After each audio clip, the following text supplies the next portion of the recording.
Yang pertama adalah pengertian teori belajar menurut psikologi Gestalt. Psikologi Gestalt adalah cabang psikologi yang menekankan pengalaman dan persepsi manusia harus dilihat dari berbagai keseluruhan, bukan hanya sekedar ornamen atau organisasi persepsi manusia, bagaimana mereka melihat bentuk, pola, dan fenomena yang dianggap lebih penting dalam pendekatan daripada analisis elemen-elemen lainnya. Sedangkan Gestalt sendiri berfokus pada prinsip presesi dalam hubungan individu dan lingkungan mereka yang membentuk pengalaman yang konsisten. Sedangkan pengertian belajar sendiri adalah berproses merupakan komponen yang sangat penting bagi setiap jenis dan jenjang pendidikan. Belajar melalui proses yang panjang terorganisasi dengan baik dan berjenjang akan membuktikan belajar lebih baik dan lebih terorganisasi dengan baik. Nah, yang kedua ada tokoh-tokoh teori belajar psikologi Gestalt. Yang pertama ada Mark Wertheimer, adalah salah satu dari 3 pendiri teori Gestalt di Jerman pada awal abad ke-20. Teori Gestalt dari para pemikir ini. Yang kedua adalah Wolfgang Kohler. Wolfgang Kohler adalah salah satu tokoh yang juga ikut mengemas tentang psikologi Gestalt ini. Antara lain Wolfgang juga pernah menulis buku tentang psikologi Gestalt pada tahun 1921 bersama Wertheimer, Kopka, Furtgestin, dan Harsgrove, dan mendirikan jurnal Psikologi Aufenthalt yang berfungsi sebagai organ pertama dalam psikologi Forschung. Hingga Kohler terpaksa menghentikan penerbitannya karena kesulitan mengedit dari Amerika. Lalu yang ketiga ada tokoh Kurt Kopka tahun 1886 sampai 1941. Kurt Kopka lahir pada 18 Maret 1986 di Berlin dan meninggal di Jerman pada tanggal 22 November 1941. Dia juga merupakan salah satu tokoh psikologi Gestalt yang memperkenalkan teori psikologi Gestalt ke Amerika melalui tulisannya yang berjudul Perfection and Introduction to Gestalt Theory. Yang keempat ada Kurt Lewin tahun 1890 sampai 1947, di mana Kurt Lewin sendiri merupakan bagian dari tokoh psikologi Gestalt. Meskipun Lewin dikenal sebagai psikologi sosial, ia memulai karirnya yang terpengaruh oleh psikologi Gestalt terutama melalui kerja dan interaksi tokoh-tokoh seperti Max Wolfgang di Berlin. Dalam teori belajar Gestalt terdapat prinsip-prinsip yang menjelaskan bahwa cara individu dalam memahami, menafsirkan, serta menemukan makna dari pengalaman belajar yang dialaminya. Teori ini menekankan bahwa pemahaman tidak hanya terbentuk dari bagian-bagian yang terpisah. Beberapa prinsip utama dalam teori belajar Gestalt meliputi 1. Prinsip keseluruhan atau holistik. Pada umumnya, seseorang memahami suatu hal yang secara menyeluruh, bukan secara terpisah-pisah. Oleh karena itu, dalam proses pembelajaran, guru sebaiknya tidak menyampaikan materi secara terpisah-pisah tanpa keterikatan, melainkan disampaikan secara utuh agar peserta didik dapat menangkap pemahaman yang utuh. Yang kedua ada prinsip figure and ground atau gambar dan latar.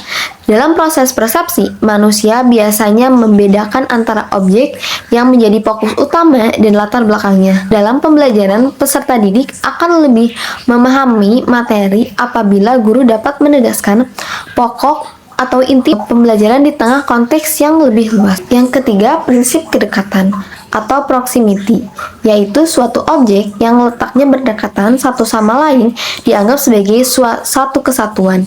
Dalam kegiatan pembelajaran, konsep atau gagasan yang disampaikan secara berdekatan dan memiliki ketertarikan akan lebih mudah dipahami sebagai suatu makna yang utuh. Oleh karena itu, guru dapat menerapkan prinsip ini dengan menyusun materi pembelajaran secara runtut dan logis. Yang keempat, prinsip kesamaan. Pada unsur-unsur yang memiliki karakteristik yang sama akan dianggap termasuk bagian dari kelompok yang sama. Dalam konteks pendidikan, peserta didik cenderung lebih mengelompokkan informasi yang memiliki kesamaan. Yang kelima, yaitu prinsip kontinuitas atau continuity, yaitu manusia pada umumnya melihat pola atau garis sebagai sesuatu yang berkelanjutan. Dalam pembelajaran, hal ini menegaskan bahwa pentingnya perpaduan antara materi serta hubungan yang jelas antar topik. Proses belajar akan menjadi lebih bermakna apabila peserta didik mampu memahami keterkaitan antara materi yang sudah dipelajari dengan materi yang akan dipelajari selanjutnya. Yang Yang keenam, prinsip ketertutupan atau closure, yaitu pikiran manusia memiliki kecenderungan untuk saling melengkapi bagian yang belum lengkap agar terbentuk suatu kesatuan yang utuh. Dalam pembelajaran, guru dapat memberikan ruang kepada peserta didik untuk melengkapi informasi atau menarik kesimpulan secara mandiri, sehingga pemahaman diperoleh melalui proses berpikir yang Selanjutnya, teori belajar Gestalt memandang bahwa belajar merupakan proses memahami materi sebagai suatu kesatuan yang saling berkaitan. Artinya, belajar tidak hanya sekedar menghafal informasi, tetapi lebih menekankan pada pemahaman terhadap hubungan antar bagian dari materi yang dipelajari. Dengan demikian, tujuan utama dalam proses belajar adalah tercapainya pembelajaran yang bermakna. Dalam pandangan teori Gestalt, peserta didik dianggap sebagai individu yang aktif membangun pengetahuannya sendiri. Pemahaman akan terbentuk ketika peserta didik mampu melihat keterkaitan antara konsep yang dipelajari. Oleh karena itu, jika materi disampaikan secara terpisah dan tidak runtut, peserta didik akan lebih sulit memahaminya.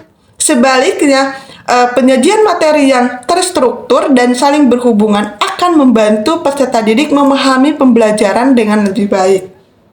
Selain itu, teori Gestalt juga menekankan pentingnya proses berpikir dalam kegiatan belajar. Peserta didik perlu diberi kesempatan untuk mengamati, menganalisis, serta menarik kesimpulan dari materi yang dipelajari. Melalui proses tersebut, peserta didik dapat menemukan makna dari pembelajaran yang mereka terima. Dalam penerapannya, teori Gestalt memberikan beberapa implikasi dalam pembelajaran. Pertama, materi pembelajaran perlu disusun secara runtut agar peserta didik dapat memahami hubungan antar konsep. Kedua, proses belajar perlu mendorong aktivitas berpikir peserta didik. Ketiga, peserta didik perlu dilibatkan secara aktif, misalnya melalui diskusi atau kegiatan pemecahan masalah. Keempat, guru berperan sebagai pembimbing yang membantu peserta didik memahami keterkaitan antar materi. Selain itu, materi pembelajaran juga sebaiknya dikaitkan dengan pengalaman atau kehidupan sehari-hari agar lebih mudah dipahami. Dengan demikian, teori belajar Gestalt menekankan bahwa pembelajaran tidak hanya berfokus pada penyampaian materi, tetapi juga pada upaya membantu peserta didik memahami materi secara menyeluruh dan bermakna.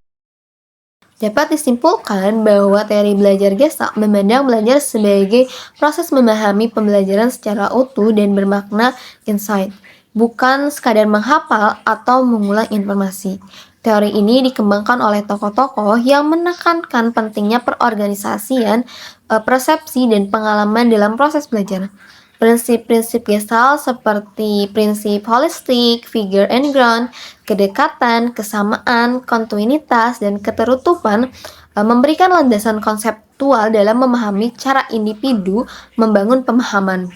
Dalam konteks pembelajaran, teori Gestalt berimplikasi pada perlunya peran aktif peserta didik, pembelajaran yang terstruktur dan saling berkaitan, serta peran guru sebagai pembimbing yang membantu peserta didik mengorganisasi pengalaman belajar agar tercapai pembelajaran yang lebih bermakna dan efektif.